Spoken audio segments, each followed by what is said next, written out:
बहुत दूर एक छोटा सा गांव था। नाम था सन्नाटा। यह गांव अपने नाम की तरह ही शांत और सुनसान था। यहाँ के लोग भी कम ही बाहर आते जाते थे। चारों तरफ घना जंगल, पेड़ इतने ऊंचे कि सूरज की रोशनी भी मुश्किल से नीचे आती थी। जंगल में दिन के समय भी अंधेरा छाया रहता था और रात को तो जैसे सन्नाटा और भी गहरा हो जाता था। हवा में एक अजीब सी खामोशी, जैसे प्रकृति खुद डर गई हो। पत्तों की सरसराहट भी डरावनी लगती थी और पक्षियों की आवाजें भी जैसे कहीं खो जाती थी। इस गांव में एक पुरानी हवेली थी। हवेली इतनी पुरानी थी कि उसकी दीवारों पर काई जम गई थी और खिड़कियों के शीशे टूट चुके थे। बहुत बड़ी और खूबसूरत, लेकिन देखने में ही डर लगता था।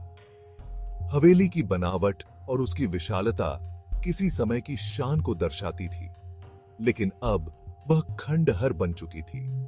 लोग कहते थे कि इसमें भूत रहते हैं।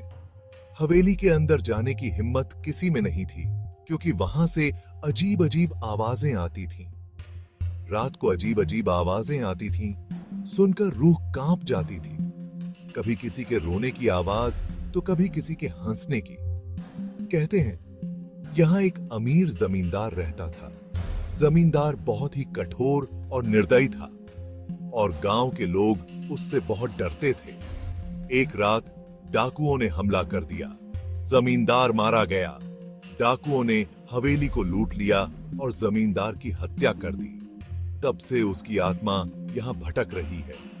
लोग कहते हैं कि जमींदार की आत्मा अब भी हवेली में अपने खजाने की रक्षा करती है। कोई हवेली में जाने की हिम्मत नहीं करता था। गांव के लोग हवेली के पास से गुजरने से भी डरते थे। जो गया वापस नहीं आया। कई लोगों ने कोशिश की, लेकिन वे कभी लौटकर नहीं आए। सन्नाटा, गांव और डरावनी हवेली की ये कहानी सब जगह फैली हुई थी। गांव के बच्चे भी इस कहानी को सुनकर डर जाते थे। कुछ लोग मानते थे, कुछ नहीं। लेकिन हवेली की कहानियों ने गांव के लोगों के दिलों में डर बैठा दिया था। लेकिन हवेली के पास कोई नहीं जाता था। दिन हो या रात, हवेली के आसपास सन्नाटा ही रहता था। सब डरते थे उससे, जो उसमें रहता था। हवेली का साया पूरे गांव पर छाया रहता था और सन्नाटा गांव का नाम सच में सन्नाटा बन गया था। एक दिन दो दोस्त कबीर और नंदिनी सन्नाटा गांव पहुंचे। दोनों बहुत बहादुर और जिज्ञासु थे। उन्हें ऐसी कहानियों में बहुत दिलचस्पी थी। हवेली के बारे में सुनकर बहुत उत्सुक हुए। वे इस रहस्य को सुलझाना चाहते थे। गांव वालों से पूछा हवेली के बारे में। गांव वालों ने मना किया, लेकिन कबीर और नंदिनी नहीं माने। अगर भूत हैं तो हम उनसे मिलेंगे, हमें सच जानना है। नंदिनी ने हां में हां मिलाई। वो भी डरी हुई थी, लेकिन जानना चाहती थी। अगली सुबह सूरज निकलने से पहले ही कबीर और नंदिनी हवेली की तरफ चल दिए। उनके पास एक टॉर्च, रस्सी और थोड़ा खाना था। उन्हें नहीं पता था अंदर क्या है, लेकिन वो तैयार थे। सब्जी भी। एक घंटे बाद कबीर और नंदिनी हवेली के दरवाजे पर पहुंचे। हवेली का बाहरी हिस्सा बेहद डरावना था, जैसे किसी भूतिया कहानी से निकला हो। हवेली के चारों ओर घना जंगल था और पेड़ों की शाखाएं हवेली की दीवारों को छू रही थीं। लोहे का दरवाजा जंग लगा हुआ था। दरवाजे पर लगे ताले भी पुराने और जंग खाए हुए थे, जैसे सालों से किसी ने उन्हें छुआ न हो। ऐसा लग रहा था जैसे सालों से बंद है। दरवाजे के पास की जमीन पर सूखे पत्तों का ढेर था, जो हवेली की वीरानी को और बढ़ा रहा था। ऊपर दो पत्थर के शेर बने थे। उनकी आंखें लाल थीं।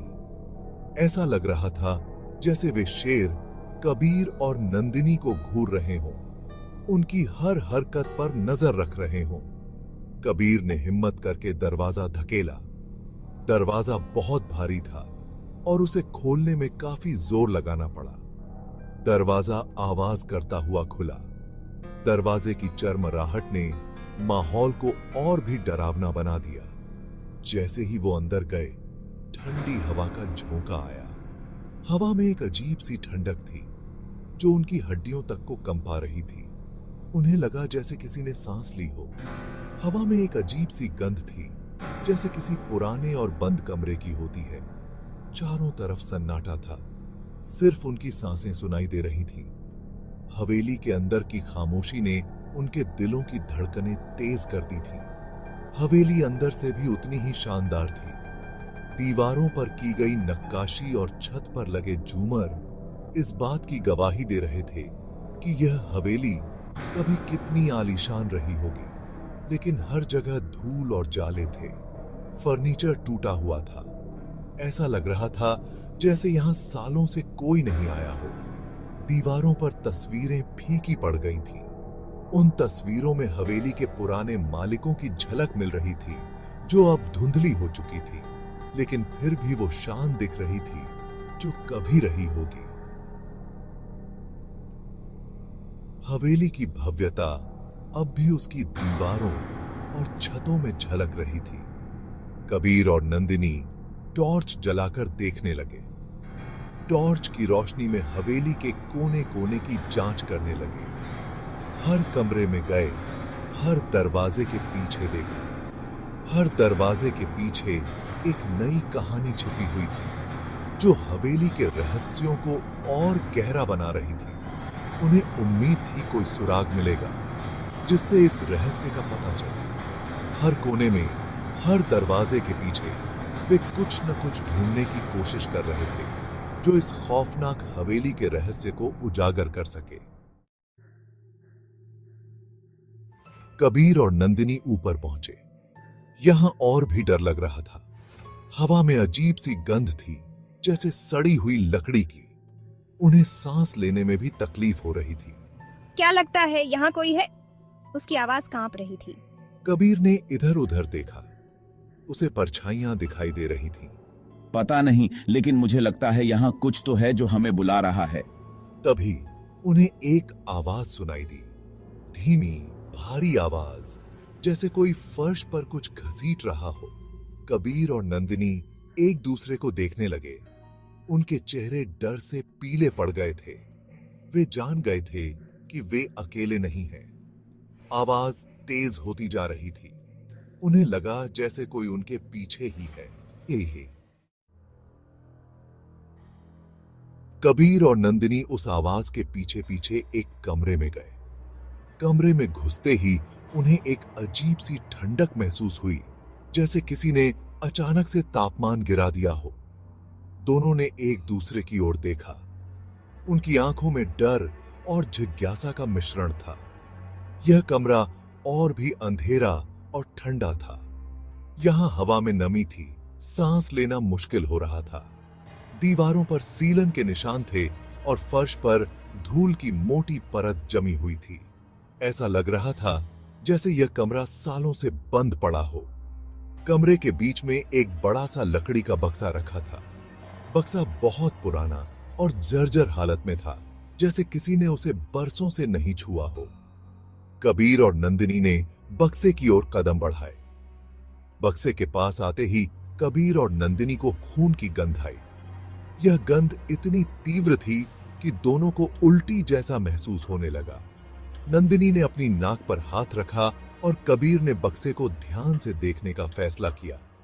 उन्होंने टॉर्च की रोशनी बक्से पर डाली। उनके होश उड़ गए। बक्से पर खून के धब्बे थे। ऐसा लग रहा था जैसे किसी ने इन्हें मिटाने की कोशिश की हो, लेकिन नाकाम रहे। खून के धब्बे अब भी साफ दिखाई दे रहे थे। बक्से पर खून के धब्बे थे। ऐसा लग रहा था जैसे किसी ने इन्हें मिटाने की कोशिश की हो, लेकिन नाकाम रहे। खून के धब्बे अब भी साफ दिखाई दे रहे थे। कबीर ने नंदिनी की ओर देखा और दोनों ने बक्से को खोलने का फैसला किया। कबीर ने धीरे से बक्सा खोला। बक्सा खोलते ही एक अजीब सी आवाज आई। ये हाजदा जैसे किसी ने दरवाजा खोलते समय चरमराहट की आवाज सुनी हो। दोनों ने एक दूसरे की ओर देखा और फिर बक्से के अंदर झांका। अंदर पुरानी किताबें, कपड़े और कुछ कागज थे। किताबें बहुत पुरानी और धूल से भरी हुई थीं। कपड़े भी पुराने और फटे हुए थे। कागजों पर धूल की मोटी परत जमी हुई थी। कबीर ने कागज उठाकर देखे। वो जमींदार की डायरी थी। डायरी के पन्ने पीले और फटे हुए थे, लेकिन उनमें लिखी बातें अब भी पढ़ी जा सकती थीं। कबीर ने डायरी के पन्ने पलटने शुरू किए। उसमें जमींदार ने अपनी जिंदगी के बारे में लिखा था। जमींदार ने अपनी संपत्ति, अपने परिवार और अपने दुश्मनों के बारे में विस्तार से लिखा था। कबीर और नंदिनी ने ध्यान से पढ़ना शुरू किया। साथ ही अपनी मौत से पहले की घटनाओं का भी जिक्र किया था। जमींदार ने लिखा था कि उसे किसी ने धोखा दिया था और उसकी हत्या की साजिश रची थी। कबीर और नंदिनी के रोंगटे खड़े हो गए। डायरी के पन्ने फटे हुए थे। ऐसा लग रहा था जैसे किसी ने जानबूझकर कुछ पन्ने फाड़ दिए हों ताकि सच्चाई सामने ना आ सके। कबीर ने ध्यान से उन पन्नों को देखा। स्याही धुंधली हो चुकी थी, लेकिन कुछ शब्द साफ दिख रहे थे। उन शब्दों में दर्द और पीड़ा झलक रही थी। कबीर ने उन शब्दों को जोर से पढ़ा। सावधान, विश्वासघात, साया। ये शब्द कबीर के कानों में गूंजने लगे। उसे समझ नहीं आ रहा था कि इनका क्या मतलब है, लेकिन उसे यकीन हो गया था कि इस हवेली में कुछ तो राज छुपा है। कबीर धीरे से पिया रेच रहा था। उसे समझ नहीं आ रहा था, लेकिन उसे यकीन हो गया था कि इस हवेली में कुछ तो राज छुपा है। नंदिनी ने कबीर की ओर देखा और कहा, हमें इस डायरी को ध्यान से पढ़ना होगा। शायद इसमें हमें कुछ सुराग मिल सके। कबीर ने सहमति में सिर हिलाया और दोनों ने डायरी के पन्ने पलटने शुरू किए। हवेली की रहस्यमयी कहानी अब धीरे धीरे उनके सामने खुलने लगी थी।